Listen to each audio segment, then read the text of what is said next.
वो एक कमाल का हथियार डिजाइनर है जिसके पास अमेरिका में अरबों रुपए हैं।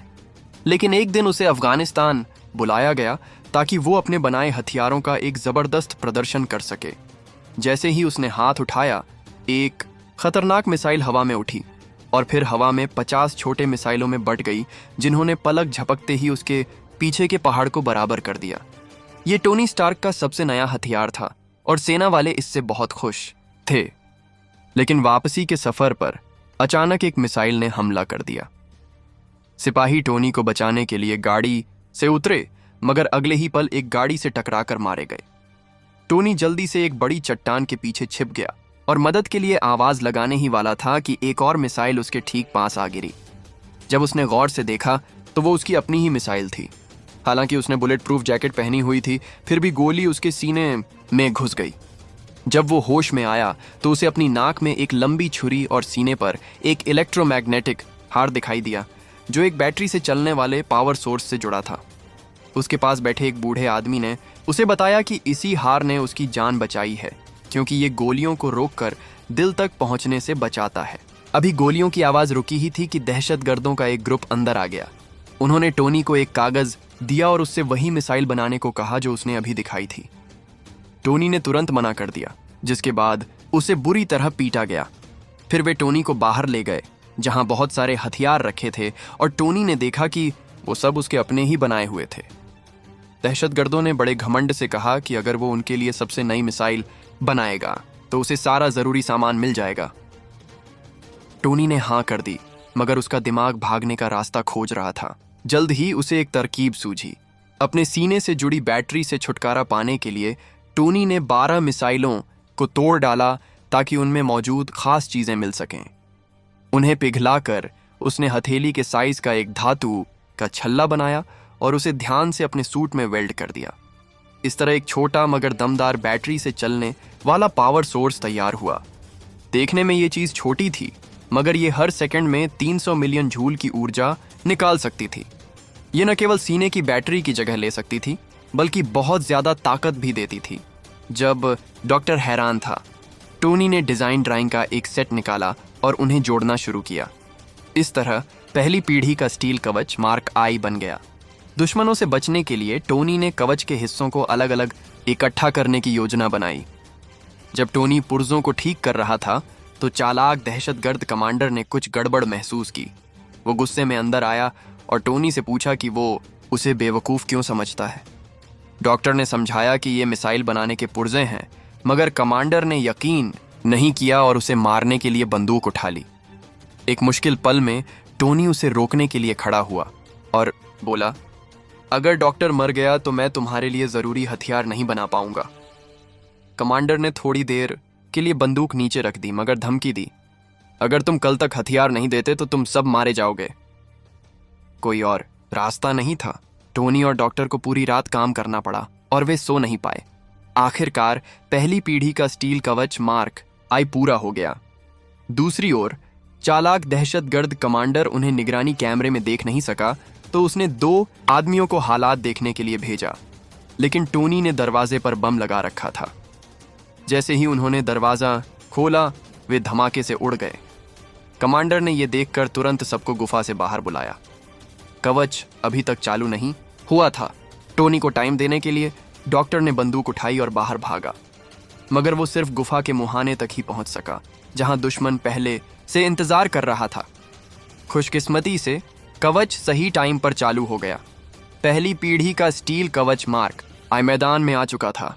कवच के बचाव में टोनी ने एक दुश्मन को मुक्का मारा और गोलियां उसके ऊपर से गुजर गईं, शोर करती हुई। मगर पहली पीढ़ी के कवच में अब भी कई कमियां थीं। टोनी इतना बिजी था कि उसका हाथ पत्थर में फंस गया।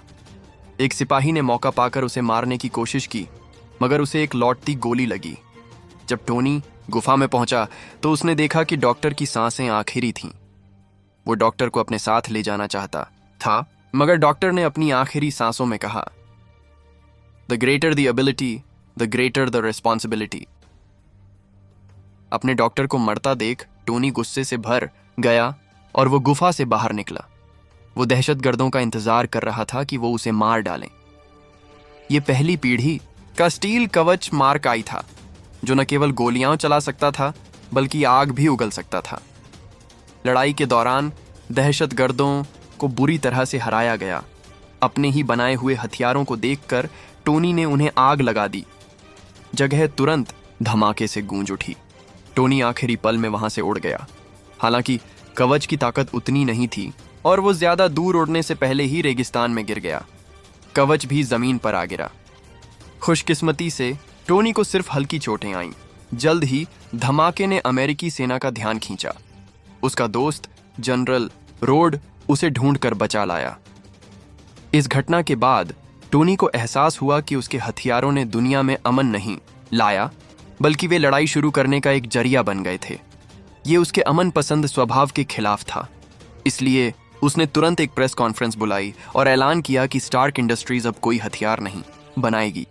इस फैसले ने तुरंत समाज में बहुत ज्यादा ध्यान खींचा। बाद में टोनी ने एक नया रिएक्टर बनाया। उसने अपनी असिस्टेंट लिटिल पेपर से मदद मांगी। लिटिल पेपर ने उससे पूछा कि उसके पुराने रिएक्टर का क्या करना है। टोनी ने कहा, बस इसे फेंक दो। मगर लिटिल पेपर ने उसकी बात नहीं मानी और उसने चुपके से पुराने रिएक्टर को संभाल कर रख लिया। शायद यही वजह थी कि बाद में उसने टोनी की जान बचाई। दूसरी ओर दहशतगर्दों ने रेगिस्तान में हर जगह खोज की। आखिर में उन्हें पहली पीढ़ी के टैंक के सारे पुर्जे मिल गए और उनके दिमाग में एक बुरा इरादा आया। टोनी स्टूडियो वापस आकर नए टैंक का बहुत ध्यान से देखने लगा। जल्द ही उसे कामयाबी मिली, मगर दुर्घटनाएं भी अक्सर होती रहीं। कई सारे टेस्ट के बाद टोनी आखिर में टैंक को ठीक से कंट्रोल करने में कामयाब हो गया। फिर उसने टैंक पर एक स्टील का कवर लगाया और इस तरह मार्क II बन गया। टोनी टेस्ट शुरू करने के लिए बेताब था। उसे उम्मीद नहीं थी कि यह पहली ही कोशिश में कामयाब हो जाएगा। टोनी बहुत खुश था। वो देखना चाहता था कि यह टैंक कितनी ऊंचाई तक उड़ सकता है। जैसे ही ये 40,000 फीट की ऊंचाई पर पहुंचा, टैंक की सतह जमने लगी। कंप्यूटर असिस्टेंट जार्विस भी बंद हो गया। नीचे गिरने की प्रक्रिया में उसने खुद ही डिस्ट्रॉयर मोड चालू किया। जार्विस फिर से चालू हो गया। जिस पल ये जमीन पर गिरा, ये कामयाबी से दोबारा उड़ान भर गया। मगर जब वो स्टूडियो वापस आया तो टैंक बहुत भारी था और वो सीधा दूसरी मंजिल की छत से टकराकर नीचे आया। उसने अपनी पसंदीदा महंगी कार को भी तोड़ दिया। इसलिए उसने टैंक को हल्के टाइटेनियम अलॉय से बदल दिया और उसे क्लासिक लाल और पीला रंग दिया। ये क्लासिक मार्क PI था। उसी दिन जब टोनी एक पार्टी में था तो उसे एक महिला रिपोर्टर से पता चला कि उसके अपने बनाए हुए हथियार अब अफगान लड़ाई के मैदान में इस्तेमाल हो रहे हैं। इससे टोनी को लगा कि कंपनी में कोई गद्दार है। जब उसने टीवी पर आम लोगों की मौतों की खबर देखी तो टोनी अपना गुस्सा और रोक नहीं सका। उसने अपना लेटेस्ट मार्क I पहना और सीधा अफगानिस्तान के लिए उड़ गया। दहशतगर्दों का सामना करते हुए जो अभी भी आम लोगों को परेशान कर रहे थे, वो सही टाइम पर पहुंच गया। एक मुक्का एक दुश्मन को हरा दिया। पाम कैनन का हमला और भी ज्यादा खतरनाक था। जब वो कई बंधकों को बचाने के लिए वहां पहुंचा तो उसे जरा भी डर नहीं लगा। एक जल्दी से स्कैन के बाद उसने एक ही टाइम पर 4 गोलियां चलाईं। ये सब करने के बाद टोनी दूर की मिसाइलों को खत्म करने ही वाला था, मगर उसे उसके पीछे खड़े एक टैंक ने मार गिराया। टोनी शांत होकर खड़ा हुआ, मुड़ा और टैंक पर एक माइक्रो मिसाइल दागकर बिना पीछे देखे चला गया। उसने अपने पाम कैनन से पास की मिसाइलों को खत्म कर दिया। मगर जब वो अमेरिकी हवाई इलाके से उड़ रहा था तो उसे अमेरिकी लड़ाकू विमान ने दुश्मन समझकर लॉक कर लिया। उसे मिसाइलों से निशाना बनाया जाने वाला था, मगर टोनी ने तुरंत अपने अच्छे दोस्त जनरल रोड को फोन किया और इस तरह ये मुश्किल टल गई। हालांकि उसी रात उस गंजे आदमी की असली पहचान सामने आ गई। उसने चुपके से दहशतगर्द कमांडर से मुलाकात की। पता चला कि वही कंपनी का गद्दार था। टोनी का अपहरण भी उसी ने प्लान किया था। वो इस मौके का फायदा उठाकर पूरी स्टार्क इंडस्ट्रीज पर कब्जा करना चाहता था। उसकी इस मुलाकात का मकसद सिर्फ टोनी के बनाए हुए पहले टैंक मार्क I की जानकारी लेना था। दहशतगर्द कमांडर उसके साथ मिलकर ऐसे टैंक बड़ी संख्या में बनाना चाहता था, मगर गंजे आदमी की नज़र में ये लोग बिल्कुल बेकार थे। इसीलिए उसने तुरंत सबको गोली मारने का ऑर्डर दिया। उसी टाइम टोनी को भी शक होने लगा था कि गंजा आदमी कुछ गलत कर रहा है। इसलिए उसने गंजे आदमी को हेडक्वार्टर बुलाकर उसके लिए हथियारों की एक लिस्ट बनाने को कहा। जब गंजा आदमी डेटा कॉपी कर रहा था तो टोनी ने उसका सीक्रेट प्लान भी जान लिया। जब गंजा आदमी ऑफिस में आया तो उसने शांत रहने की एक्टिंग की, मगर वो गलती से यूएसबी फ्लैश ड्राइव निकालना भूल गया और लैपटॉप की स्क्रीन खुली छोड़ दी। गंजे आदमी के जाने के बाद टोनी को आखिर में उसका राज पता चल गया, मगर अब उसे तुरंत मार्क आई के लिए एक नया रिएक्टर लगाना था।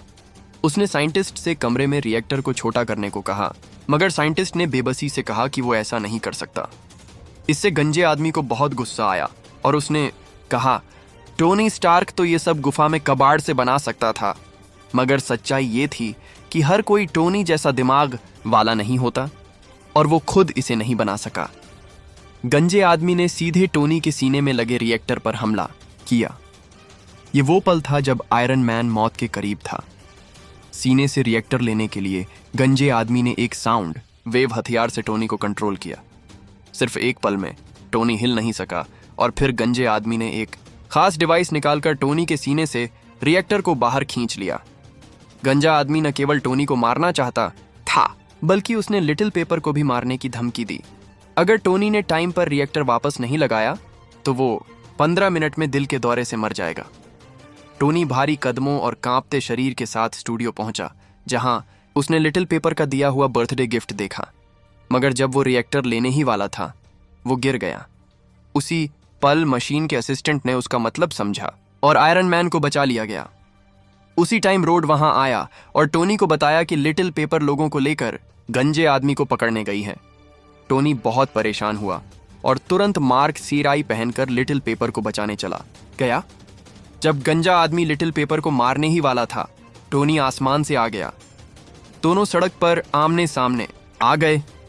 गंजे आदमी ने अपने बड़े शरीर का फायदा उठाते हुए टोनी को एक खिलौने की तरह झटक दिया। टोनी गंजे आदमी को अंतरिक्ष में हराना चाहता था, मगर उसे उम्मीद नहीं थी कि गंजे आदमी ने अपने पहले रोबोटिक कवच को अपग्रेड कर लिया था और उसके पास भी उड़ने की पावर थी। बदकिस्मती से टोनी को सिर्फ उड़ते रहना पड़ा। जब वो 40,000 फीट की ऊंचाई पर पहुंचा तो गंजे आदमी का कवच जम गया, मगर इस टाइम तक टोनी का रिएक्टर भी खत्म होने वाला था। जैसे ही वो नीचे उतरा, उसे गंजे आदमी ने मार दिया। टोनी को एहसास हुआ कि वो गंजे आदमी को बिल्कुल नहीं हरा सकता। इसीलिए उसने लिटिल पेपर को बताया कि वो कंपनी के सबसे बड़े रिएक्टर तक भागे और सारे सर्किट स्विच ऑन कर दे। वो रिएक्टर की एक्स्ट्रा पावर से गंजे आदमी को हराना चाहता था। लिटिल पेपर ने यह सब करने के बाद टोनी ने मौके का फायदा उठाते हुए गंजे आदमी पर चढ़ गया और उसका 5G टारगेटिंग सिस्टम खराब कर दिया। फिर वो उसे रिएक्टर के ऊपर ले गया, मगर टोनी गलती से कवच पर गिर गया। गंजे आदमी के सामने टोनी ने लिटिल पेपर पर जोर दिया कि वो एक्स्ट्रा स्विच दबाए। एनर्जी के इकट्ठा होने के साथ टोनी वहां से निकल गया और गंजा आदमी सिर्फ रिएक्टर से निकलने वाली एनर्जी की चपेट में आ गया। फिर गंजा आदमी न्यूक्लियर रिएक्टर में गिरकर जलकर मर गया। कुछ दिन बाद टोनी एक प्रेस कॉन्फ्रेंस में था।